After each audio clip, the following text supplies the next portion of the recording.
Hi, everyone. My name is Divya, and I will be talking about writing for product managers today. So, just to start off a little bit about me, like I said, my name is Divya. I'm a product manager, but I also have training in HCI and design. So, I have an MBA from SP Jain Institute of Management and Research in Bombay, as well as a master's in HCI from UC Berkeley School of Information. I have over 10 years of product management experience. I'm currently at Uber as a senior product manager in Uber's customer obsession team, where I basically lead the in app help experience for Uber Eats. Prior to this, I was at Amazon for over 5 years, where I worked across various of Amazon's product lines, starting with the risk team, followed by devices, and then finally launching new benefits for Amazon Prime in India. And prior to that, I worked at India's largest media house, Hindustan Times Media Limited. So I've done a bunch of different sort of product management roles in my career. In addition to doing product management, I'm actually also an author. So I've written two books. The first one is called Dare Eat That, and it's a non-fiction account of bizarre food from around the world. The second book I've written is called I Hate My Curly Hair, which is a picture book for children aged 4 to 8 years old about self acceptance. So, this will probably tell you a little bit about why writing is something that I'm very, very passionate about, not just from the perspective of writing books, but also from how it can make a difference as far as your product management career goes. So, just very quickly, an agenda of what we will cover in today's webinar. Firstly, of course, the question of why should we even write, right? As PMs, why is writing even important to us? Can we just get away with doing something else instead?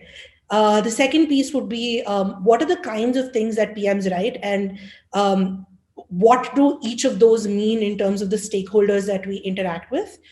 And then third, we'll go into how you could write well as a PM. So in this section, I will be borrowing from the tips actually in one of the classic books on writing. It's called On Writing Well. But I think the tips there apply to anyone, irrespective of what kind of writing you're doing. And then lastly, I think a very key point where we go about how we can actually just convert how you're writing to actually moving towards storytelling, because the storytelling aspect of writing is really what helps us sell and get people on board with what we're writing, which is, of course, very, very key when you're trying to get various stakeholders on board with what you're trying to do. So let's begin. So firstly, like I was saying, why should we really write at all? And I think I have three very high sort of points on the slide, but there's a lot more. I think the key thing to really look at is that writing actually helps you think very, very clearly and think better. So what happens is, if, for example, you say start off by directly trying to create a PowerPoint deck for something, or if you're just trying to put a few bullet points around what is it you're trying to build, you will often realize that you do not get to the depth of the problem. You do not get to the depth of what you're trying to say. You do not really analyze as deeply as you would otherwise be able to do, because the minute you start writing, you no longer have anything to hide behind. So you don't have like a fancy graph or a chart that you can just put in front and say, hey, you know what, this number just grew or this metric just grew. You actually have to start thinking about the whys of what you're saying. Why is it important? I think one very key sort of feedback that I've gotten on writing, especially at Amazon, would be if you just put in a data point, right? So if you said, oh, this feature grew our top line by X%. The first question that leadership would actually come and ask you is, so what? Why should I care? Why is this important? And those are the kinds of things that writing actually helps you think about. So there's a lot of abstraction that is reduced once you start writing. It actually helps you remove all of your mental clutter and start thinking a lot more clearly about the problem at hand. That's one. The second thing is, and I'm sure we've all faced this as PMs, there is a lot of firefighting that we do on a daily basis. We're perpetually trying to like figure out the various fires in our in our various areas, and what that ends up doing is that it doesn't really give you time to take a step back or to think about what you're about to do. So when you actually start writing something, that lets you move away from the firefighting. It takes you to a point mentally where you are able to take a step back and think a little deeper. And like I was already saying, writing does help you kind of come forward, stop you from hiding behind just graphs and charts, and go deeper.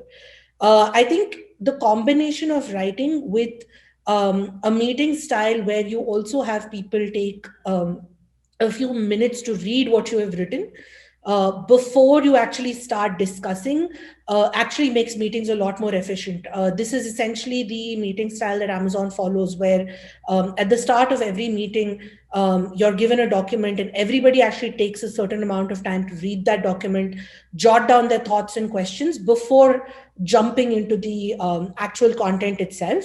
Of course, this may not happen in every company, but I think what it helps you do, if you as a PM actually write down your structure, write down what you're trying to say before creating even say a PowerPoint deck, is it makes you very clear in terms of what is the order of the message, what is the objective, how am I actually going to communicate this to people that I'm presenting it to, so that writing still actually becomes very, very important, even if you're ultimately going to end up sharing the information through a PowerPoint deck. Moving on. So what do we write? It doesn't matter, even if you're not an Amazon PM. I think there's a lot of writing that PMs do every day. There's obviously a business requirements documentation. This could be in various formats.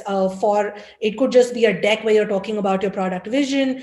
It could be a document that lays out, okay, from a business point of view, what is this product or product line going to achieve?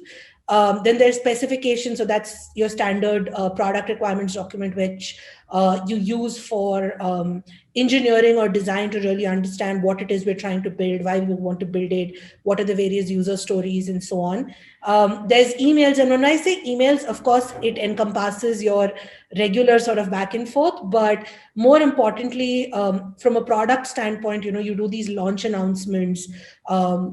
You do newsletters to say, okay, this is what we've achieved in the past month or past quarter, that kind of a look back. There are other emails where you're, say, proposing a new feature or a new product, and trying to get buy-in on those. So all of those are examples of things that we write, including, of course, updates to leadership, where you abstract out to the highest level things that you've done and what you plan to do, to give that sort of to give an overview to leadership. And this could, even in some companies, include things like a 3-year plan, where you don't just talk about what you're planning for the next year, but all the way 3 years out, what is your product line going to do, what are you expecting to change, and so on. So there's a gamut of things that we write every day, even if we don't really think about it.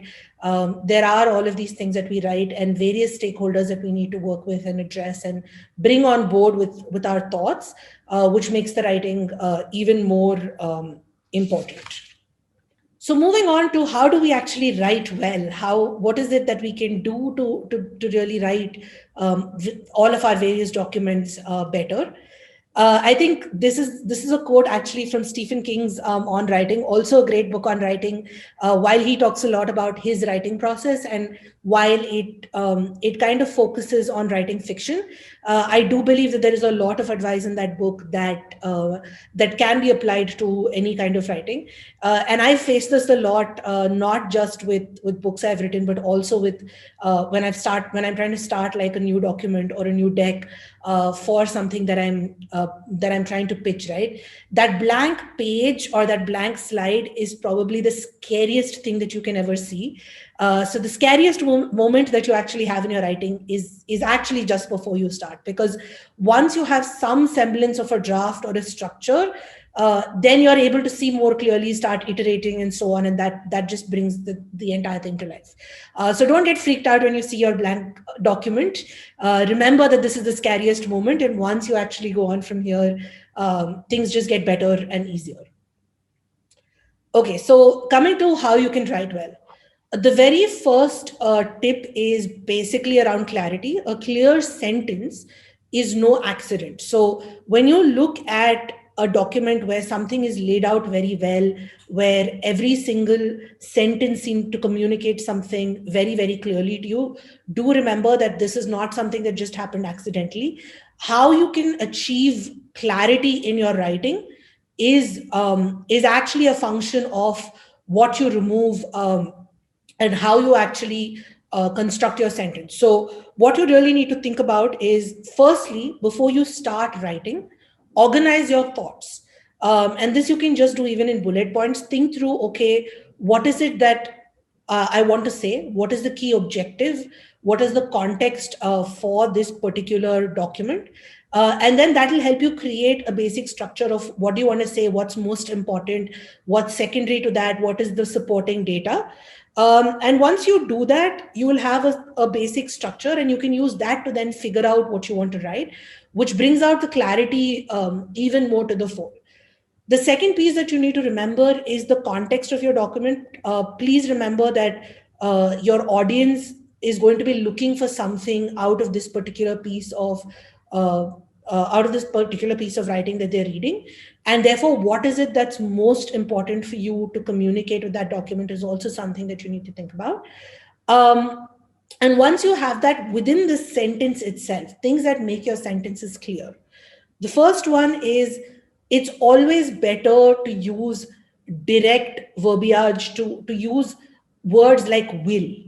So Amazon again has this phrase for it. They say don't use weasel words in your writing, and those are basically words like may, should, might, which take away from the clarity and from the conviction that your words have. So always make sure that you've crunched the numbers. You know what you're saying. This feature will achieve something. It's not this feature might or could or should.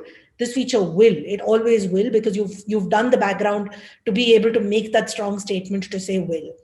The second piece is a piece of advice that's given for writing books, but I think also applies to documents, which is adverbs and adjectives are actually imprecise. So, something increased significantly versus this feature will increase said metric by X%. The second sentence is obviously a lot clearer. And that's what you need to go for. So, of course, there are going to be situations where you may not have a perfect number to put out there.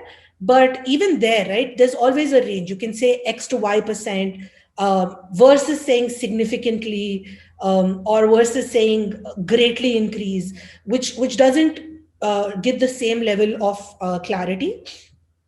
Always remember to also avoid qualitative opinions as far as possible, because ultimately those opinions are just opinions. There is, of course, a counterpoint to this. There is anecdotal evidence that could help you make your point, but once you start with the anecdotal evidence, also make sure that you have some quantitative data to back up what you're saying. And finally, avoid jargon. So oftentimes we have this feeling that, okay, everybody in this team knows what this particular abbreviation means or what this particular word means, because we're so used to using it in our day-to-day conversations. But do think about the fact that the same document that you've created for sharing with, say, your manager or your immediate team could get sent out to other people, right? Other teams, it could go to other stakeholders, it could go to senior management, at which point that particular abbreviation or jargon that you're talking about or thinking about may not be as clear to people anymore. So one thing to do is, at any point, if you plan to use an abbreviation, expand it in the first instance that you're using it. And after that, you can continue to use that abbreviation, because now everybody knows what that particular term means. So these are all just a little bit of a few tips that you can use to make your sentences clearer. The second tip that I have on writing well is examining every word that you're putting on paper. This kind of links back to the first one. Once you have your sentence in place, think through what every word means, what it brings to your document. This also ties back to that question I was saying earlier, that people often ask of, okay, you've said XYZ data point, so what? How does that matter? And what you need to really think about here is, what are you trying to say? And then map back every word to, is this word best able to communicate what you're trying to say, which is very, very important.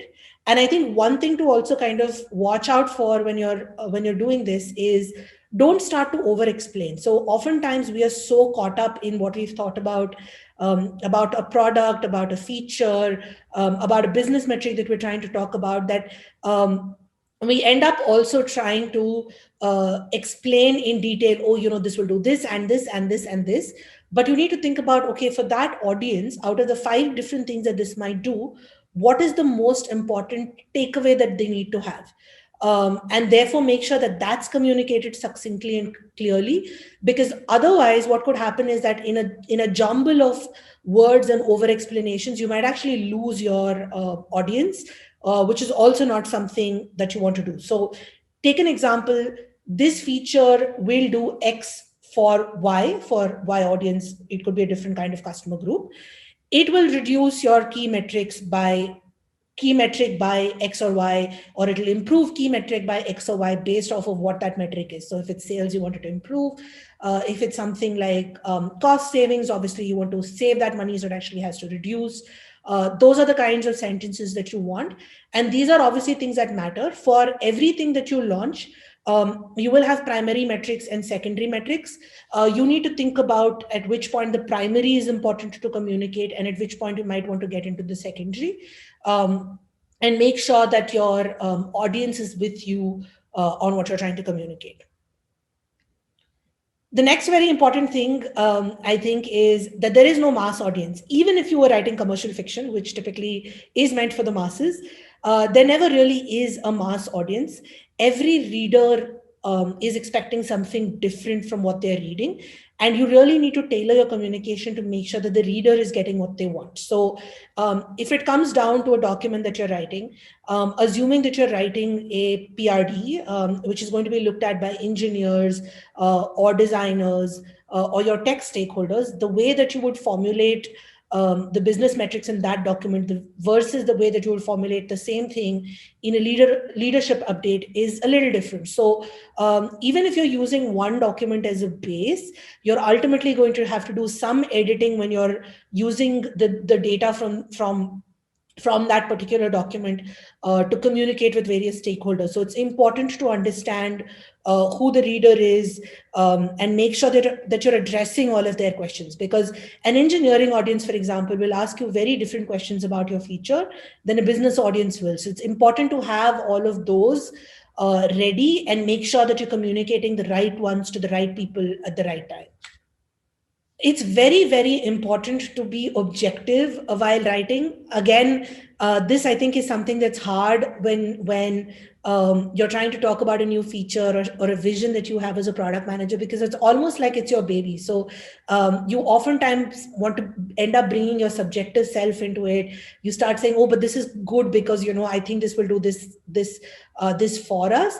But when you are writing about it, or when you're analyzing the feature to actually communicate it to other people, this is where you need to be very, very objective. Look at what the data is telling you. Look at what, as you think through and peel away the layers, what is it that you're finally ending up at? And personally, I've had this happen to me where I've eventually, in the process of writing something, realized that I need to tell leadership or my stakeholders that, what, we should actually be pulling the plug on this project or on this feature, which is a very, very hard thing to say, but something that you need to always be looking into, because sometimes you have to kill that feature or that product line because it's not making sense. It's not bringing what you thought it would bring to the table, and you need to know when to pull the plug, because otherwise you're going to go into the sunk cost fallacy, where you're going to keep going ahead and powering on, saying, no, one fine day this is actually going to work.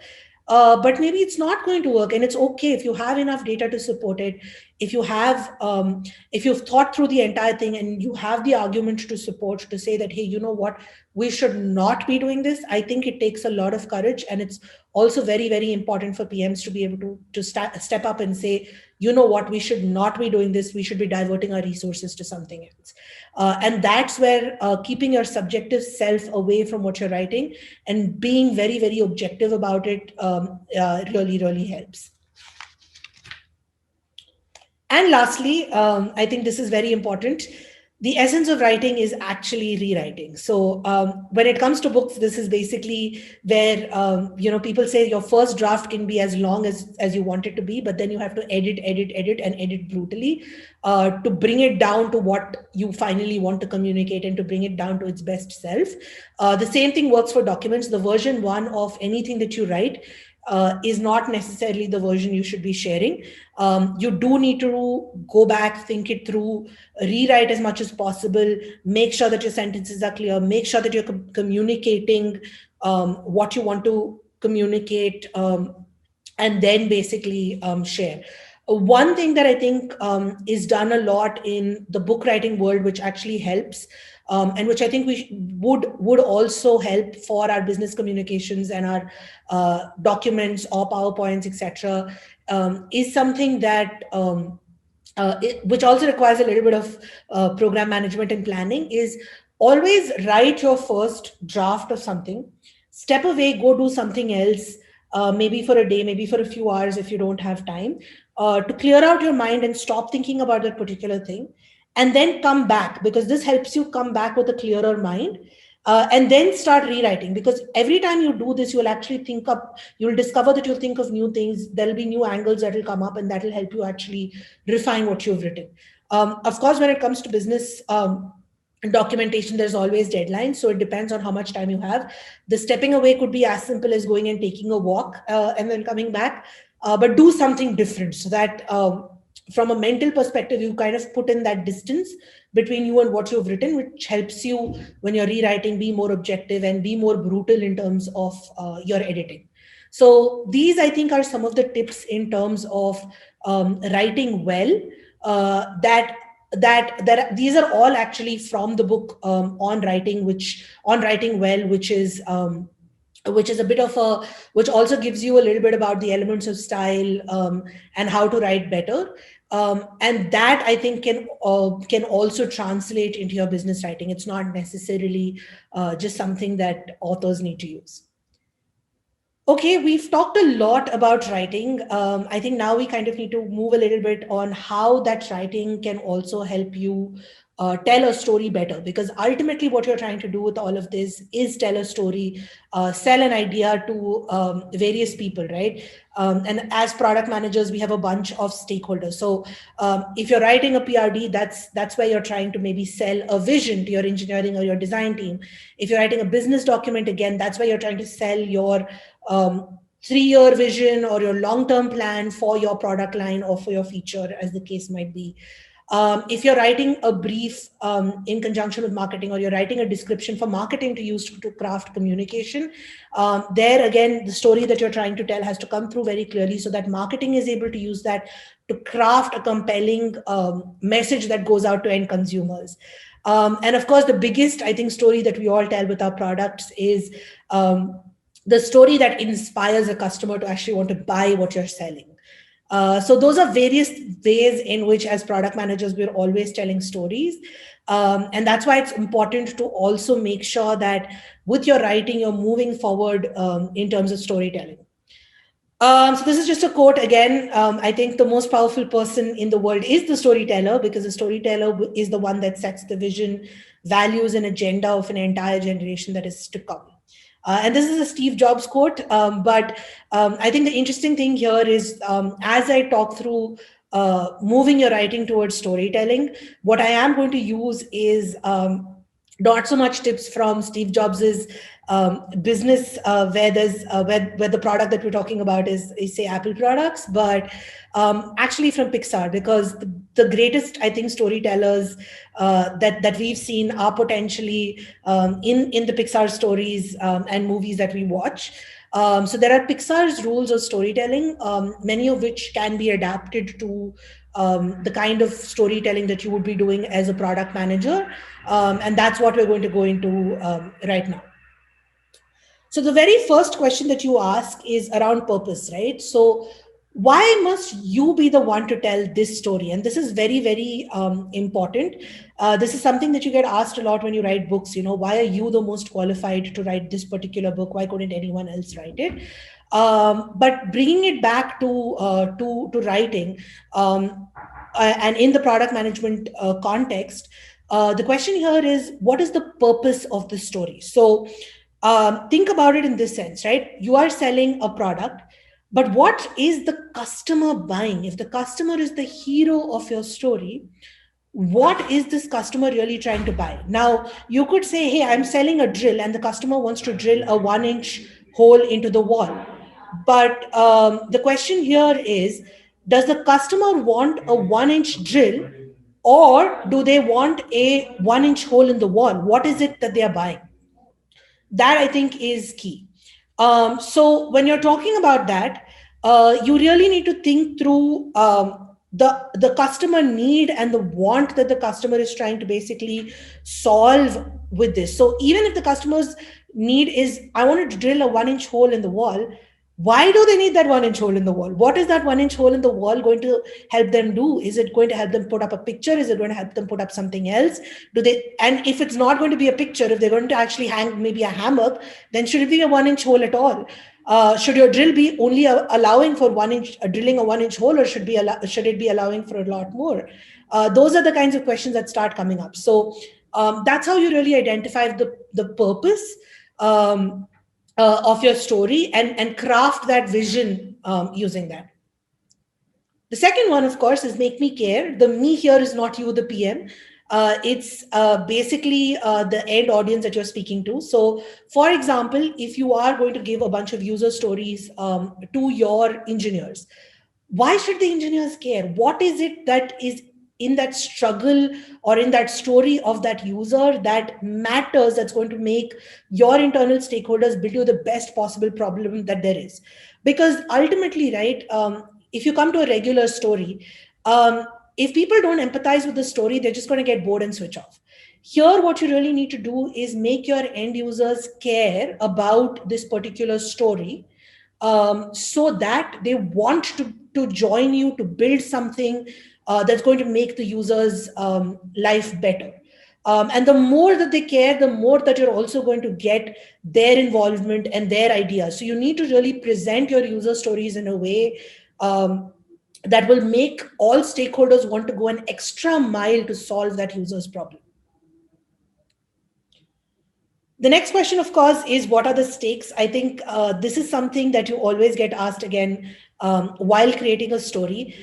You will realize if you read some of your favorite books that there's always something big that's at stake for the hero, right? Uh, if this doesn't happen, what is the worst that can happen? You need to again communicate that to the stakeholders. So if you don't launch your product, what is the worst that can happen to your user? So for example, like I said, I work on Uber Eats in-app help experience. But if I abstract and look at the larger sort of Uber Eats problem statement, if we don't do X or Y, what is the worst that can happen? Maybe what you're going to do is that someone's going to be left stranded and hungry after waiting for half an hour for their food. That's a very compelling problem to work for. Do you want to have someone stay hungry when you've made a promise to them that you'll deliver food to them in, say, 20 minutes? So you really need to think about the stakes and make sure that everybody on the team cares about the stakes. So what makes you care about that persona? And the caring becomes very important, because oftentimes what happens, right, is that we create these personas that we're building for. We say, oh, this person is this age group, they have black hair or blonde hair. These are their key needs and wants.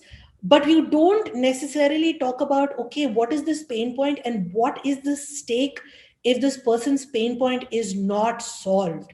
And if you don't talk about that, that persona just remains like this fancy sort of persona that you stuck on the wall in your office, and everybody's looking at that person, but they don't really empathize with that person. And without the empathy, you're not going to go the extra mile to really build that product that you want to build.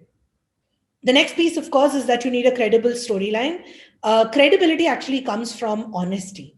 So when you think about your user's objective, what's at stake, and how that user can overcome obstacles, you put that together to craft your story in your PRD or your business requirements doc or anywhere else. At that point, you also need to try and be as credible and honest as possible. Don't try and exaggerate just to like up the stakes, or don't try and exaggerate how somebody can overcome an obstacle. Be as real as possible, because that honesty brings credibility to the story that you're trying to build.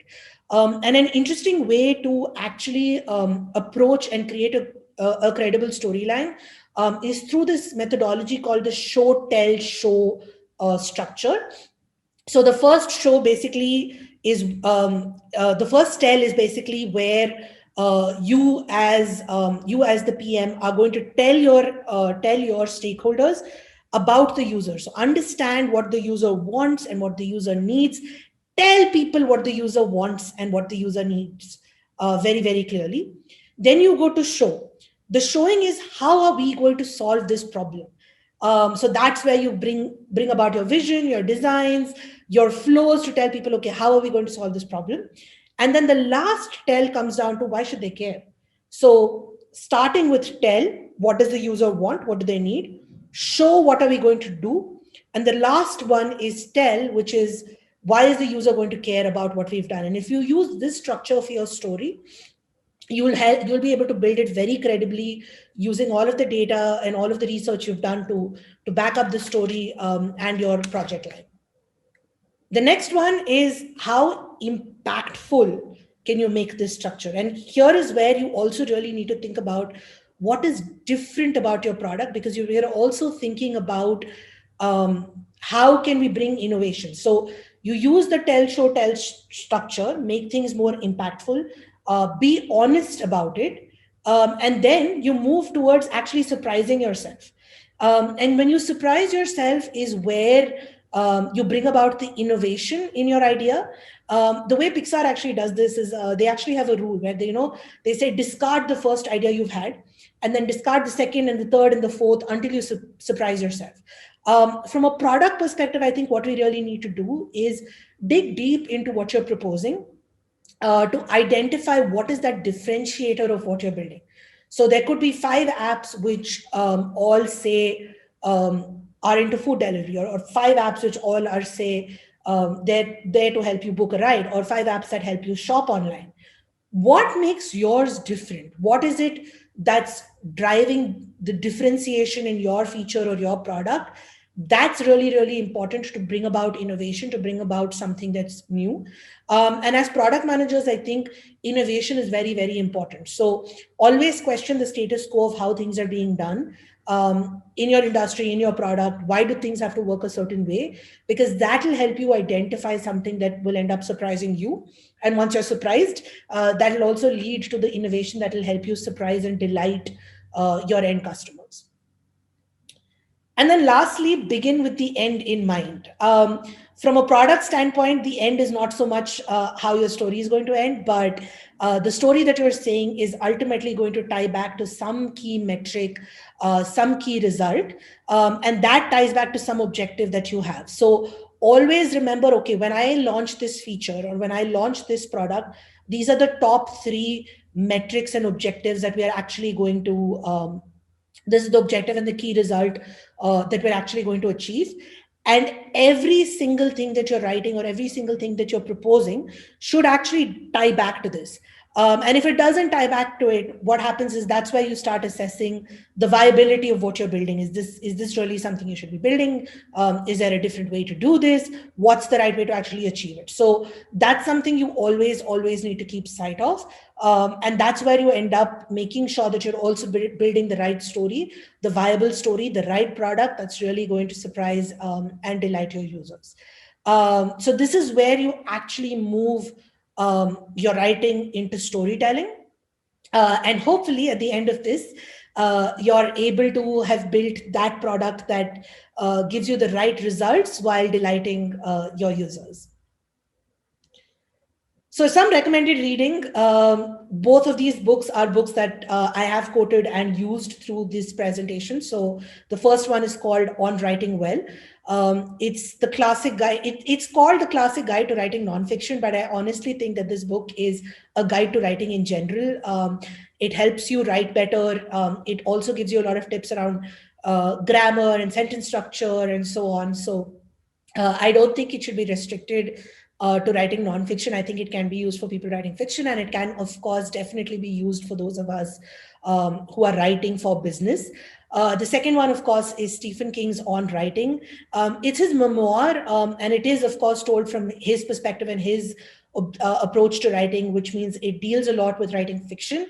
But again, having said that, I think there are a lot of nuggets of wisdom in this book that can actually apply to business writing as well. And lastly, while it's not on this slide, definitely do go and look up Pixar's rules to storytelling, because that will also help you craft your stories better as you're writing. I think all of these are great resources for those of us who are doing business writing as well. So that's been my time. I hope you enjoyed this session on writing for product management. I hope the tips that I shared help you as you go forward to craft your business documents, your PRDs, and so on. Feel free to reach out to me at any point if you have any questions on the writing process, how you can make your writing better, and so on. My name is Divya. You can find me on LinkedIn, on Twitter, on Instagram as well. Thank you so much. It's been great chatting with you today on this webinar. And I hope to see you again soon. Bye.